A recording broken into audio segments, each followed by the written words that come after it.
Fil-katekezi tagħna llum eżistijaj waqt li dejjem nirriflettu l-bżonn tat-tiġdid fil-Knisja anke fi żminijietna. Hekk se nippruvaw naraw ftit dak li huwa fil-qalba tagħna bħala nsara huwa il-persuna ta' Ġesu. Aħna l-insara jekk toħdulna l-Ġesu joħdulna kollox. Għaliex Ġesu huwa kollox għalina. Dak li għamilna differenti mill-bqija ta' reliġjonijiet kollha hija l-persuna ta' Sidna Ġesu Kristu. U din hija importanti ħafna illi nirrealizzawha. Għaliex aħna li għamilna differenti mhux li ngħixu ħajja tajba, tista' tkun Musulman u tgħix ħajja tajba. Tista' tkun Buddista u tgħix ħajja tajba, tista' tkun ateu u tgħix ħajja tajba, fis-sens li ma tagħmel ħsara l-ħadd u tipprova tħobb il-kulħadd. Dak mhuwiex dak li għamilna speċifikament insara. Importanti li aħna nifhmu bħala insara il-mod kif aħna nifhmu nħarsu nesperjenzaw il-Sidna Ġesu Kristu u fil-qalba tal-fidi nisranija tagħna. U kull tiġdid fil-Knisja huwa dejjem nibdew mill-ġdid minn Kristu kif jgħid wieħed mid-dokumenti ta' tiġdid dwar il-ħajja konsagrata li kien ħareġ fil-bidu tal-millennium wara s-sena 2000. Iridu nibdew mill-ġdid minn Kristu, ispirata anke minn dak li jgħid Giovanni Paolo II fl-Ittra Apostolika tal-2001 fil-bidu ta' millennium ġdid, meta hemmhekk il-Papa Giovanni Paolo II jistieden il-Knisja kollha biex tibda dal-millennium tikkontempla dal-boħra wiċċ il-murej Ġesu. Illum proprju xtaqt li nibnu fuq il-kelma talla biex naraw Ġesu x'għandu jfisser għalina bħala nsara. Għax importanti sisti li nkunu konxi mhux jien xirrit li l-murej ikun għalija, imma l-kelma talla xturina u nagħmel enfasi li rridu nibnu fuq il-kelma talla. Il-kelma talla sisti skont San Pawl fit-tieni ittra tiegħu il-Timotju kapitlu 3 minn verus 16-17 jgħidilnek l-Iskrittura kollha hija mnebħa minn Alla u tiswa biex wieħed jgħallem, iċanfar, iwiddeb u jrawwen fis-sewwa biex jekk il-bniedem talla jkun perfett imħejji għal kull ħidma tajba. Mela, l-Iskrittura sistijaj jgħidilna San Pawl li hija mnebħa minn Alla hemm il-ħidma tal-Ispiritu Santu fiha u tiswa biex wieħed jgħallem fost l-affarijiet. Mela biex nitgħallmu lil Ġesu minnu Ġesu irridu mmorru lejn il-kelma ta' Alla. Kif kien jgħid San Ġilormu min ma jafx l-Iskrittura ma jafx lil Kristu. Mhux li l-Bibbja ma jafx lil Kristu. Maqlub min jaf il-kelma ta' Alla jaf il-Ġesu. Importanti ħafna eżistijaj nixtieq nagħmel appell li mħeġġeġ u mqanqal jekk nista' nuża xi ħaġa oħra ngħidha wkoll biex tifhmu l-importanza tagħha. Ejjew nibnu l-esperjenza tagħna l-isranija kollha fuq il-kelma ta' Alla. Ma niġrux wara affarijiet oħrajn li mhumiex il-kelma ta' Alla fil-ħajja tagħna. Anka fiħdan l-ispiritwalità tagħna, fiħdan il-Knisja, ejjew nibnu kollox fuq il-kelma. Il-Papa Benedittu XVI kellu ħafna din il-konvinzjoni illi l-ħajja tal-Knisja titġedded daqskemm mibnija fuq il-kelma ta' Alla. Nafu li għandna dokument sabiħ stess tal-Papa Benedittu XVI Verbum Domini u s-sinodu tal-isfijiet fuq il-kelma li ħeġġeġ biex il-ħajja tal-Knisja terġa' tiġġedded madwar il-kelma. Qegħdin f'sitwazzjoni eżistijaj li biex narfu lura lil Ġesu b'mod ġdid, b'mod iktar profond, b'mod iktar radikali, b'mod iktar bibliku fil-ħajja tagħna. Għandna bżonn li bħala nsara immorru nerġu għall-ABC, għall-ABC, għall-bidu, għal dak li fundamentali dwar il-kelma xtejdinna dwar il-mulej. Fatti lettra lil Lut kapitlu 5 vers 12 tgħidek. Għalkemm issa immiskom sirtu mal-min, għadkom teħtieġu l-min jgħallimkom mill-ġdid l-ewwel elementi tal-kelma ta' Alla. Ġejtu fil-bżonn li tieħdu l-ħalib u mhux l-ikel sieħ. Kemm hija vera di eżistijaj. Aħna wara 2000 sena ta' Kristjaneżmu, anke aħna l-Maltin, suppost aħna mal-min fil-kelma ta' Alla. Però l-verità hi li għadna neħtieġu l-min jallimna mill-ġdid l-ewwel elementi tal-kelma tal-Alla. Ġejna fil-bżonn nieħdu dan il-ħalib u mhux ikel sieħ. Il-morru nieħdu l-ABC anka tal-mulej Ġesu f'dan il-każ jfisser għalina fid-dawl tal-kelma tiegħu. Anka San Pietru eżistijaj fl-ewwel ittra tiegħu kapitlu 2 minn verus 2 sa 3 jgħidlek bħal trabi ta' twelid ix-xen u għal-ħalib safi, il-ħalib tar-ruħ, biex bih tikbru sa ma taslu għas-salvazzjoni jekk intom ta' bil-ħaq doqtu kemm tajjeb il-mulej. Irridu eżistijaj il-Ġesu nitalmuh mill-ġdid mill-Vanġelu, mill-kelma tal-Alla xi jfisser għalina isna trabi tal-ħalib, trabi żgħar iridu il-ħalib safi. Il-kelma tal-Alla tatina dan il-ħalib safi kemm hija sabiħa. Il-kelma tal-Alla hi ħalib safi għal ruħna. Il-ħalib safi ta' ruħna. Jekk nieħduha hemmhekk aħna ħanintmantnew u bħalma l-ħalib hija l-omm li tagħtih it-trabi, hekk ukoll il-kelma tal-Alla bħala ħalib hija l-Knisja li tagħtilna. U allura mhux biżżejjed il-kelma tal-Alla waħedha, il-kelma tal-Alla fid-dawl tal-Knisja. Il-kelma tal-Alla kif tfissirha il-Knisja. Mhux il-kelma tal-Alla kif niqbad u nifhimha jien waħdi. Imma kif l-Ispirtu għaddija lill-Knisja. Ħanibdew eżistijaj u qabel ma niħtlu bil-mod il-mod hekk Ġesu x'għandu jfisser għalina. Nixtieq nitkellem l-ewwel qabel ftit dwar ix-xewqa għal Ġesu. Għax il-kelma tal-Alla, il-Bibbja, l-Iskrittura, l-Vanġeli juruna li hemm ċerta xewqa fil-bniedem għal-mulej Ġesu. U ħanieħdu xi aspetti mill-Vanġeli illi juruna din ix-xewqa għal Ġesu. L-ewwel ma nixtieq insemmi huwa Xmun f'San Luqa kapitlu 2 vers 26. Xmun nafu huwa dak li laqa flimkien magħna l-Ġesu fit-Tempju meta Marja u Ġuseppi marru biex jippreżentaw il-Ġesu. U San Luqa jgħidilna l-Ispirtu Santu kien nebħu lil Xmun li ma kien se jara l-mewt qabel ma jara il-Messija tal-mulej. Mela dan Xmun kien imnebbaħ mill-Ispirtu li mhux se jmut qabel ma jara l-Messija tal-mulej, qabel ma jara lil Ġesu. Mela nistgħu ngħidu li fix-Xmun kien hemm din l-istennija, kien hemm din ix-xewqa għall persuna ta' Ġesu. U minn fejn kienet ġejja? Kienet ġejja mill-ħidma tal-Ispiritu Santu ġewwa Xmun. Mela eżistijaj, biex aħna naqbdu mill-ġdid il-persuna ta' Ġesu fil-ħajja tal-Knisja. Huwa biss kif diversi drabi qed l-Ispiritu Santu li jista' jġeddet il-Knisja, huwa l-Ispiritu Santu li jista' jikkonvinċina minn Kristu jiftħilna qalbna lih. Għandna bżonn nitolbu eżistijaj biex lil Ġesu narfuh permezz tal-kelma u tal-Ispirtu. L-Ġesu ma nafuhx fil-ġisem, blajnejn tal-ġisem, imma nafuh kif inebbaħna jurjun jagħtina d-dawl, jagħtina l-grazzja. L-Ispirtu Santu. San Pawl jgħid ħadd ma jista' jiġi Ġesu l-mulej jekk mhux imqanqal mill-Ispirtu. Jiġifieri, inti tista' tgħid Ġesu l-mulej bħala kliem tgħidu. Imma m'għandikx il-konvinzjoni li Ġesu l-Messija ma ċettajtux li Ġesu l-Messija s-Salvatur tiegħek vera, jekk qalbek mhijiex imnebħa, imdawla bil-qawwa tal-Ispirtu Santu. U għall-Ispirtu mela eżistijaj li rid jagħti din ix-xewqa għal Kristu. Allura importanti. Jekk inħossuna ftit birda, jekk inħossuna li Ġesu għadna ma nafuhx, Ġesu għadu tal-kodba, Ġesu għadu biss tal-katekiżmu, huwa ta' ktieb, huwa ta' dottrina.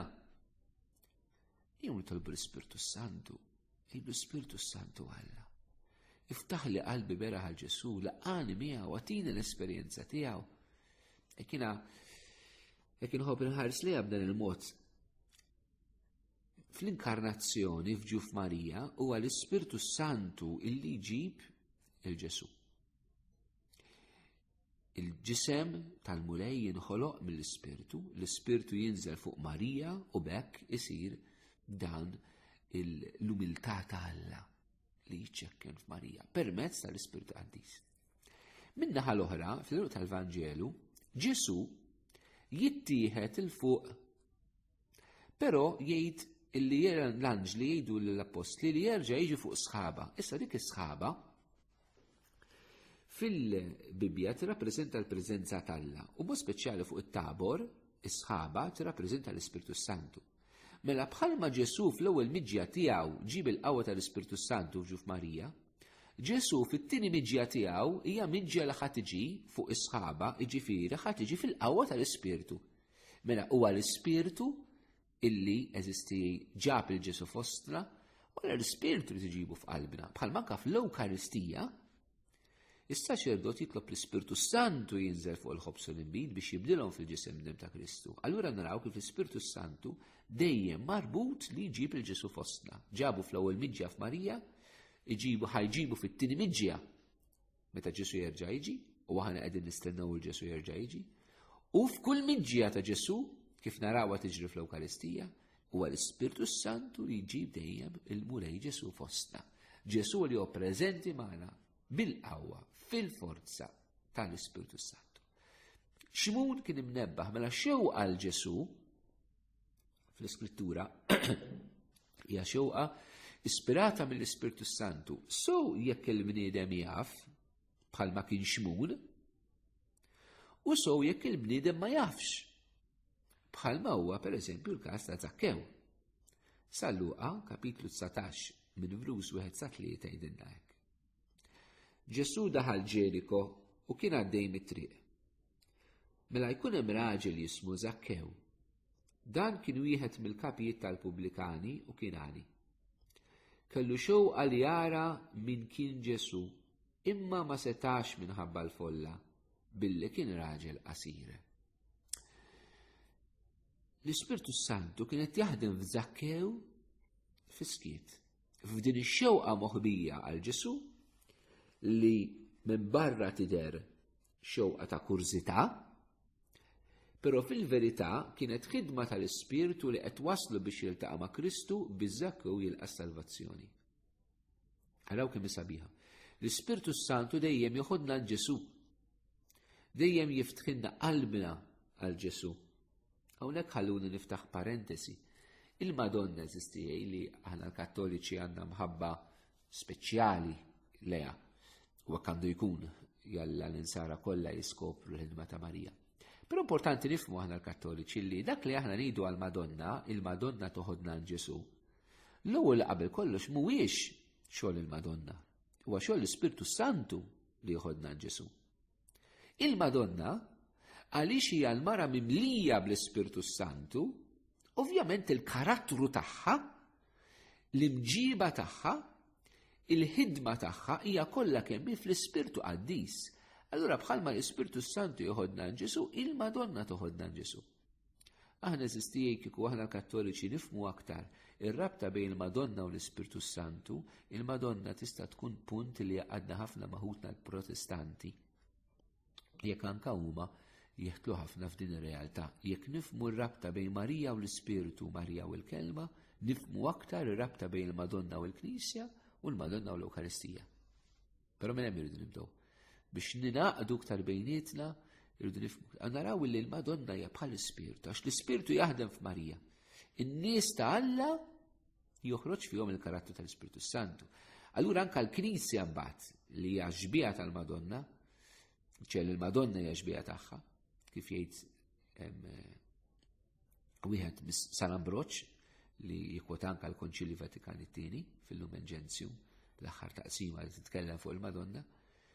Il-Knisja wkoll meta hija Knisja tal-Ispirtu twassal awtomatikament in-nies lejn Kristu għax l-Ispirtu hekk jagħmel kif qed jaħdem f'Zakkew. U din għatejna eżisti anke nirrealizzaw li l-Ispirtu Santu eżisti jaħdem ukoll barra mill-Knisja. L-Ispirtu Santu jaħdem ukoll barra mill-Knisja. Qed iħejji l-qlub għal-mulej Ġesu. Xi kultant aħna naqtaw qalbna u naraw kollox isu bil-forza tagħna, isu kollox bil-qawwa tagħna, isu x'inhu qed jiġri. Għax kultant naħsbu li aħna biss qegħdin naħdmu eżistija, jew maħniex naħdmu. Fil-verità l-Ispirtu Santu jaħdem wis iktar milli aħna qegħdin nagħmlu u wis iktar milli aħna naraw. Il-ħaġa hija li l-ħidma tal-Ispirtu taħdem fl-iskiet fil-qalb hija żerrija żgħira li mbagħad tikber bil-mod il-mod. Allura sakemm żgħira ma tarajx din ix-xewqa f'Żakkew hija l-bidu tas-saltna Alla fih li tiġi mill-ħidma tal-Ispirtu li bil-mod il-mod qed tikber u tiftaħlu qalbu għal Ġesu fiċ-ċirkustanzi konkreti tiegħu. Ta' raġel qasir, ta' raġel li kien jisraq, ta' raġel li kien magħruf, ta' raġel li kellu diffikultajiet tiegħu biex jara lil Ġesu, imma is-ħidma kienet qed taħdem hemm. Sakemm wasal il-mument li Ġesu jiltaqa' miegħu, però din ix-xewqa moħbija. Anke ħafna eżistej fi żminietna. Għandna nies li huma ġewwa bħal Xmul li jixxenqu għal mulej u nies li huma barra bil-Knisja bħalma kien Żakkew li wkoll l-Ispirtu Santu jiġbidhom li l-persuna ta' Ġesu. Imbagħad għandna personaġġ ieħor f'Vanġelu ta' San Luqa li jidilna li xtaq jara l-Ġesu, dan huwa Erodi. Erodi f'kapitlu 9 ta' San Luqa vers 9 jgħid hekk. Li Ġwanni qtajtlu rasu. Mela minnu dan li fuq qiegħed nisma' dan kollu u beda jfittex li jarah. It-tfittxija ta' Erodi li jara l-Ġesu issib il-milja tagħha fil-Passjoni. Meta fl-istess Vanġelu ta' Luqa, kap 23 vers 8 jgħidilnek. Erodi feraħ ħafna meta ra lil Ġesu għax minn dak li kien sema fuq u kien ilu żmien jixtieq jarah bit-tama li jara li jagħmel xi sinjal. Erodi jeżisti wkoll kellu x-xewqa li jara lil Ġesu. Però x-xewqa li jara l Ġesu kienet imdensa bil-mentalità umana tiegħu illi minn Ġesu li kien jinteressaw huwa s-sinjali. Bdiet mal-qtil ta' Ġwanni il-Battista u spiċċat meta ġiet l-opportunità li kellu jara Ġesu fih dan il-passjoni. Erodi jeżisti jurina kif meta aħna irridu naraw il-Ġesu, però ma rridux inħallu l-Ġesu jurina il-minu u kif il-każ ta' Xmun, kif kien Żakkew, imma rridu naraw minn Ġesu li rridu aħna fil-każ ta' Erodi is-sinjali. Li tista' tiġri lilna eżisti wkoll anke fi żminijietna li l-Ispirtu Santu kien qed jaħdem fina biex nixtiequ l-Ġesu, però indensuha jien irid il-Ġesu tal-mirakli, irid il-Ġesu li jfejja, il-Ġesu li jħissni mix-xitan u daqshekk. Ma rridx il-Ġesu li ċanfarni li korreġini u ddibni, jew bil-maqlub. Irid nara l-Ġesu li jgħallem, però ma nix nara l-Ġesu li jagħti s-sinjali wkoll bħala għax huwa ħaj, li nażlu, li nqasqsu b'motivazzjonijiet mhux tajba. Saħansitra kien il-każ ta' Erodi, jista' anke aħna jkollna din ir-realtà illi Alla kien qed jinqeda b'ċirkustanzi biex ilaqgħana ma' Ġesu, però aħna ndensuhom mid-dub li hemm ġewwa fina fis-sens li ma nibqgħux miftuħa ma ningħalqu għal ħaġa kif Erodi ingħalaqu. F'San Luqa kapitlu 10 vlus 23-24 Ġesu jitkellem minn ġiex kategoriji ta' nies fl-Antik Testament illi kellhom xewqa kbira li jaraw il-Ġesu. Isimgħu xejn Ġesu nnifsu. Imbagħad dar li d-disċiplu qalilhom waħedhom. Ħenjin l-għajnejn li jaraw dak li qed taraw intom. Għax kif ngħidilkom jien ħafna profeti u slaten ridu jaraw dak li qed taraw intom u ma rawhx u jissimmu dak li qegħdin tisimgħu intom u ma semgħux. X'ridu daw il-slaten u l-profeti jaraw u jisimmu li ma rawx u ma semgħux? U x'kienu qegħdin jaraw l-apostli li slaten u l-profeti ma rawx? Il-persuna ta' Ġesu. Bl-affarijiet kollha li jagħmel, bil-mirakli u bit-talim tiegħu. Ġesu hawnhekk qiegħed jikxef ix-xewqa moħbija li hemm fl-Antik Testament. Il-profeti il-min ixxenqu għalih. Kristu.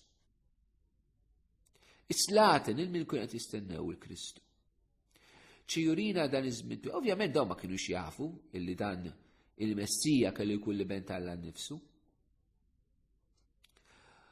U Ġesu qed jgħidilhom kunu xxortjati intom, irrealizzaw ħenjin intom, imberkin intom li qegħdin taraw dak li ħadd ieħor ma rax. U din għandu naraw xi tfisser għalina eżisti anke bħala nsara.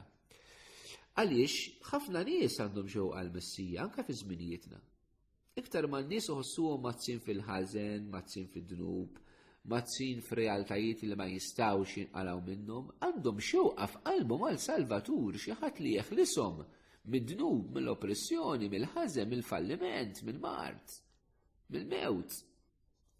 Hemm din ix-xewqa għas-Salvatur, però forsi għadhom ma rawx il-Ġesu bħala Salvatur, għadhom ma semgħux il-Ġesu bħala Salvatur. Imma hemm ix-xewqa għas-Salvatur, għadhom ma jafux li Ġesu huwa s-Salvatur. Is-salvazzjoni jeżisti hija bżonn fil-bniedem, kull bniedem ta' kull żmien. L-enfasi huwa fuqna. Inħossuna ħenjina aħna. Nemnu li aħna berkin, aħna li qegħdin naraw dak li qegħdin naraw. Aħna li għamilna l-esperjenza tal-Mulej Ġesu. Huwa għalina tas-sew is-Salvatur tagħna. Inħossuna xxurtjati jew dil-grazza qed narmu għal barra. Għaliex twilidna kattoliċi, għaliex aħna kattoliċi, għaliex aħna għalunna minnu Ġesu, irridu naraġunaw bil-maqlub, ħalli l-kwaħt liberu. Jażel li ma reliġjoni rritu, jekk irid ikun nisrani, Ġesu bil-maqlub qed jgħitaw. Ta' qabilkom xtaqgħu jaraw lili. Issa l-Mulej donnu qed jgħidulna, u intom li smajtu bija u tafu lili ma tridunix. Jien li jien is-Salvatur uniku veru tagħkom fil-ħajja. Eżisti, irridu nagħmlu eżami ta' kuxjenza. Il-Mulej Ġesu slaten u profeti xtaquh eluf ta' snin. Alla il-missier kabbar din ix-xewqa kbira fil-poplu biex meta Ġesu jiġi jkun mixtieq. Il-Mulej jridu nixtiequh, però dejjem nirriskjaw kif għamel il-poplu ludi li niċħduh. Waldu noqogħdu attenti. Imbagħad fil-Vanġelu ta' San Ġwan, kapitlu 12, verus 20 u 21, għandna il-Griegi, nies li ma kinux Lut, illi isimgħu xejdilna. Fost dawk li telgħu biex iqimu lill-Alla fil-festa kien hemm xi Griegi. Dawn marru għand Filippu li kien minn Betsajda tal-Galilija u tal-Buħ, Sinjur, nixtiequ naraw il-Ġesu. Dawn għandhom din it-talba speċifika u diretta, nixtiequ naraw lil Ġesu. Mhux nixtiequ nkunu nafu dwar Ġesu, nixtiequ naraw lil Ġesu. U aħna eżisti jridu nagħmlu din nirrealizzaw li l-bniedem jixtieq jara l-Kristu. Aħna lin-nies anke ta' żminijietna fit-tiġdid tal-Knisja u fl-evanġelizzazzjoni mhux ngħidulhom dwar Ġesu rridu, nurruhom lil Ġesu, hemm differenza. Hemm differenza. Għaliex ngħidu dwar Ġesu nillimitaw is persuna tal-istorja. Imma jekk Ġesu ħaj jistgħu jarawh. Ġesu jista' jidher, ma jidirx biss fiżikament jekk irid din jagħmilha l-Mulej, jiġri jagħmilha fil-fatti. Imma irid jidher fl-emil tagħna, irid jidher fil-ħajja qaddisa tagħna, irid jidher fil-mod kif aħna nitolbu, irid jidher fil-mod kif aħna nħobbu, iridu jaraw lil-Mulej. U għall-Ispirtu Santu kif jgħidilna San Pawl fl-Ittra lill-Korintin, illi jirrivela għax dawn huma affarijiet tal-Ispirtu. L-Ispirtu Santu jista' jiftħilna għajnejna biex naraw lil Ġesu. Għax kif qed din ix-xewqa tiġi minnu. U aħna rridu nkunu konxi jeżisti anke fin-nies li forsi hekk għadhom mhumiex insara. F'qalbhom hemm xewqa li jaraw il-Ġesu għax ix-xewqa ma tiġix mill-bniedem imma tiġi minn Alla nnifsu li jpoġġiha fil-bniedem. Alla iġelna nixtiequh. Alla iġelna nixtiequh. Jiftħilna qalbna li hu stess eżisti. Dan is-sens għall-infinit, trascendenza, l-imħabba li ma tintemmx għall-ħajja ta' dejjem. U ma kollha xewqa tal-Ġesu, xewqa tal-Alla. U aħna rridu nirrispettawha. Tkunna l-kapaċità bħala nsara illi naraw li anke n-nies li mhumiex insara jixtiequ lill-Mulej. Li kulħadd jixtieq il-Ġesu. U allura responsabilità fuqna qiegħda jekk aħna aħniex Knisja li qed turi lil Ġesu b'mod kredibbli, konvinċenti fil-qawwa tal-Ispirtu Santu lil nies ta' żminijietna.